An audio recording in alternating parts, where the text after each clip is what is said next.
दादा भाई जिस जेल के जेलर है उसके कैदी हो जाओगे। जो तस्कर हैं वो इतने हैवी हो जाएं, जो बड़ी बड़ी मंथलियां देते हैं। भाई एक दिन रेड करती तो बड़े तस्करों पर, मुझे पुलिस लाइन भेज दिया और तस्करों को खुला छोड़ दिया और रिजाइन नहीं दूंगा तो और क्या करूंगा। फिर ऐसी ड्यूटी का फायदा क्या? पैसे के लिए ड्यूटी। बगैर पुलिस की मिली भगत के कहीं पर भी एक नशे की पुड़िया तक नहीं बेच सकते, कोई जुआ सट्टा नहीं खेल सकता, कोई अवैध शराब नहीं बेच सकता। देखो अधिकारी फिर कहने लगते हैं हम पे कार्रवाई हो जाएगी। नमस्कार दोस्तों, स्वागत है आपका जिंद प्लस न्यूज चैनल और BN24 में। मैं हूं आपके साथ दीपक पोपड़ा और इस वक्त मौजूद हैं हम पानीपत के अंदर।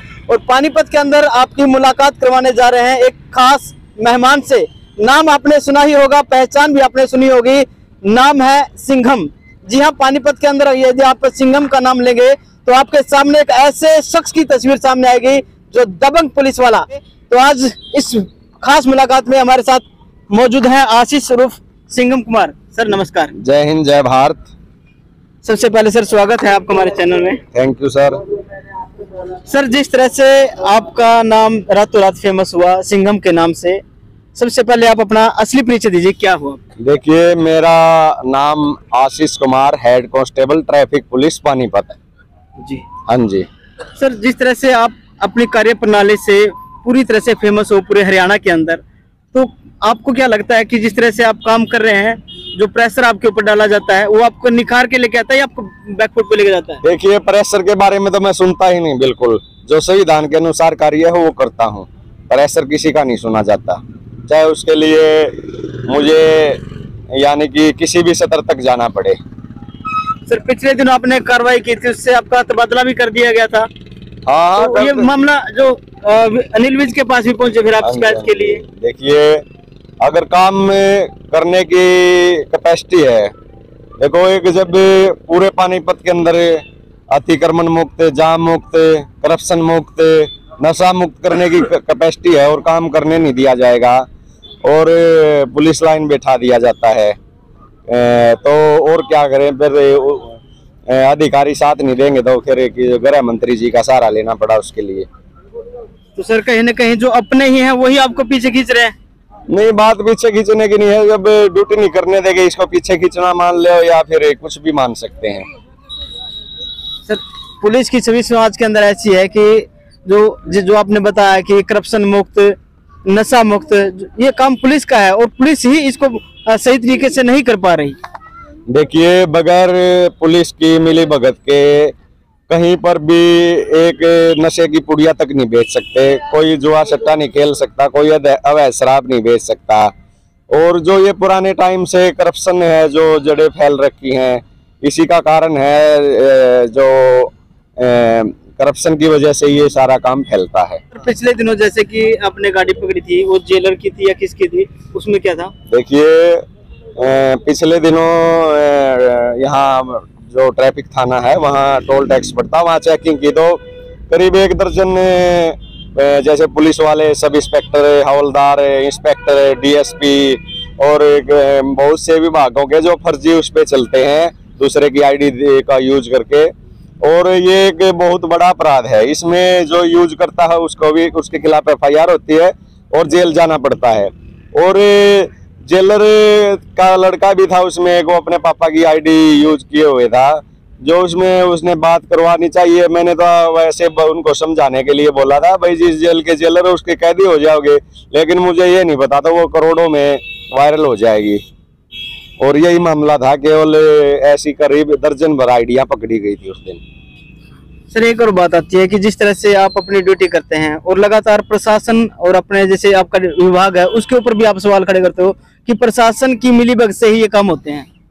किसी से पूछ ले, तो तस्करों से जाके पूछो ना। वैसे है किसी की हिम्मत बेच देगा?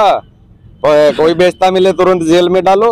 कितनी बार बेचेगा? 1 बार, 2 बार, तीसरी बार जब हर रोज तारीखें लगेंगी, कोर्ट में सजा होगी, तो फिर कौन बेचेगा? तो आपने ये मुहिम कब से शुरू कर रखी है सर? करीब साल भर से कर रखी, लेकिन उसके 6 महीने तक मुझे घर बैठा के रखा और अब फिर दोबारा शहर से बाहर ही ड्यूटी आई है, अंदर नहीं आ सकी, बाहर GT रोड पे। शहर से बाहर हो आप? हाँ जी, हाँ जी, शहर से बाहर ड्यूटी दी गई। यानी कि जो हम बात कर रहे थे कि आपको एक साइड से दरकिनार कर दिया गया है कि आप बीच में अड़चन बन रहे हो। नहीं, मैं वहाँ भी अब संविधान के अनुसार काम करता हूँ। जो सरकारी गाड़ियों का दुरुपयोग करते हैं बड़े बड़े IAS IPS अधिकारी और सेकंड क्लास अधिकारी, उनके परिवार घूमते हैं, उनको पकड़ता हूँ। अभी कोई नया ताजा मामला है? बहुत से मामले हैं ऐसे ही। अभी तो फिलहाल ही देखो, अधिकारी फिर कहने लगते हैं हम पे कार्रवाई हो जाएगी। मैंने चेतावनी देके उनको, भाई भविष्य में ऐसा ना करे। अगर आगे भविष्य में मुझे कोई मिल गया, मैं तो पूरा उसके खिलाफ लिखित में भी कंप्लेंट करूंगा। किसी सरकारी गाड़ी में किसी अधिकारी का परिवार घूमता मिला, उसके खिलाफ लिख के भी भेजना शुरू करूंगा, ताकि ऐसे लोगों पर कार्रवाई हो। सर, आप प्रशासन से सीधी टक्कर लेते हो तो परिवार वाले आपको रोकते नहीं? नहीं, परिवार वाले देखो, हम जब संविधान ने बराबर दिया सभी को अधिकार, गरीब आदमियों को तो पकड़ते रहे, सभी गरीब आदमियों को रोकते रहे, आम आदमी को रोकते रहे।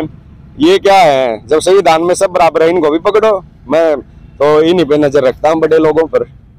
MLA होया, कोई ये होया, कोई अधिकारी होया बड़ा, इन्हीं पर। सर, आपने रिजाइन भी दिया था एक बार। भाई, जो तस्कर हैं वो इतने हैवी हो जाएं, जो बड़ी बड़ी मंथलियां देते हैं। भाई, एक दिन रेड करती तो बड़े तस्करों पर, मुझे पुलिस लाइन भेज दिया और तस्करों को खुला छोड़ दिया, और रिजाइन नहीं दूंगा तो और क्या करूंगा? फिर ऐसी ड्यूटी का फायदा क्या? पैसे के लिए ड्यूटी थोड़ी कर रहे हैं, कुछ समाज के लिए भी करनी पड़ती है, कुछ हमारे दायित्व हमें निभाने पड़ते हैं। पैसा पैसा सब कुछ नहीं होता। सर, ड्यूटी के दौरान जो शपथ आपने ली थी, जिस तरह से आप काम कर रहे हो, वही शपथ दूसरों ने भी ली है? हाँ, सभी का अलग अलग नजरिया है लोगों का। मैं तो यही चाहूंगा, अभी देखो सरकार है, सरकार किस पर निर्भर है? कर्मचारियों पर। तकरीबन सारी सरकारी संस्थाएं हैं, करीब 15 से 20% अच्छे लोग ही मिलते हैं, बाकी तकरीबन ड्यूटी चोर, काम चोर होते हैं, जो जिनकी वजह से आज अपना देश पीछे हटता जा रहा है। सरकार खुद थोड़ी काम करेगी, करना तो प्रशासन ने है। इसका ये कोई भी सरकार आ जाए, अगर प्रशासन अच्छा नहीं होगा तो देश का विकास नहीं हो पाएगा। तो फिर जो सारे इसके ठिकरा सरकार के ऊपर फोड़ते हैं कि सरकार काम नहीं कर रही। नहीं, ये सरकार का कोई दोष नहीं है। नीचे जो प्रशासन बैठा रखे, इतने IPS IAS और इतने कर्मचारी अधिकारी, सारी गलती उन्हीं की मानता हूं मैं, और है भी उन्हीं की गलती। सरकार का उनको इतनी थोड़ी, वे तो पैसा दे सकते हैं, पैसा ठीक लगाना, ड्यूटी ठीक करना। आप ये एक छोटा सा देख लो, जो दूसरे देशों के छोटे छोटे ऑफिस हैं, इनके एयरटेल के हैं, वोडाफोन के, आइडिया, इनके ऑफिस में जाएंगे, इतने बड़े बड़े 10-10 हजार में इतने इंटेलिजेंट, बैठने की सुविधा, पानी की सुविधा, हर चीज। अपने BSNL के में जाके देखो, बदबू मारती मिलेगी, और कोई अच्छी पूछता नहीं, कोई नहीं, कोई सुनने वाला नहीं। ऐसे तो भट्ठा बैठा दिया, ये सरकारी कर्मचारी तो भट्ठा बैठा रहे हैं ऐसे। सर, एक चीज जैसे देखते हैं कि आज का जो नया यंग जनरेशन है, वो बिना हेलमेट के, बिना लाइसेंस के और बिना लिमिट के गाड़ी को चलाते हैं। देखिए, मैं तो रिक्वेस्ट करता हूं अपने छोटे भाइयों से, जो भी समाज के छोटे भाई हैं, बड़े बुजुर्ग सभी से, कृपया कानून के दायरे में रहें। कानून के दायरे में रहेंगे, हम पूरा डिसिप्लिन में चलेंगे, अपना पूरे हेलमेट लेके चलेंगे, तो हमें कोई भी रोकने टोकने वाला नहीं मिलेगा, और हमें किसी का आगे हाथ नहीं जोड़ने पड़ेंगे। आप किसी संस्था से भी जुड़े हुए? नहीं, मैं तो संस्था क्या, मैं तो पूरे समाज से जुड़ा हुआ हूँ, मेरे लिए तो सब बराबर हैं। बहुत बहुत धन्यवाद हमसे बातचीत करने के लिए। देखिए, आप माता की, भारत माता की, भारत माता की। ये नारे किस लिए लगा रहे हो आप? ये सिंघम की खुशी में लगा रहे हैं, 26 जनवरी। हाँ जी, आप क्या कहोगे? सिंघम की वजह से आप लोगों को परेशान करते हैं? नहीं नहीं, बहुत बड़े आदमी है, इनके जैसा बंदा नहीं मिलेगा। जाम नहीं लगवाते बिल्कुल भी, और किसी को फालतू तंग नहीं करते, वो चलाते भी काटते बगैर मतलब किसी का। देखिए दोस्तों, जैसा कि हम बातचीत कर रहे थे, सिंघम का नाम लेते ही आपकी आंखों के सामने एक दबंग पुलिस वाला, हिम्मत वाला पुलिस वाला आपकी सामने नजर आएगा। और आज हम रूबरू हुए हैं आशीष जी से, जो पानीपत के अंदर सिंघम के नाम से जाने जाते हैं। वो सभी से अपील भी कर रहे हैं कि आप दायरे में रहोगे तो फायदे में रहोगे। आप सभी साथियों का बहुत बहुत धन्यवाद।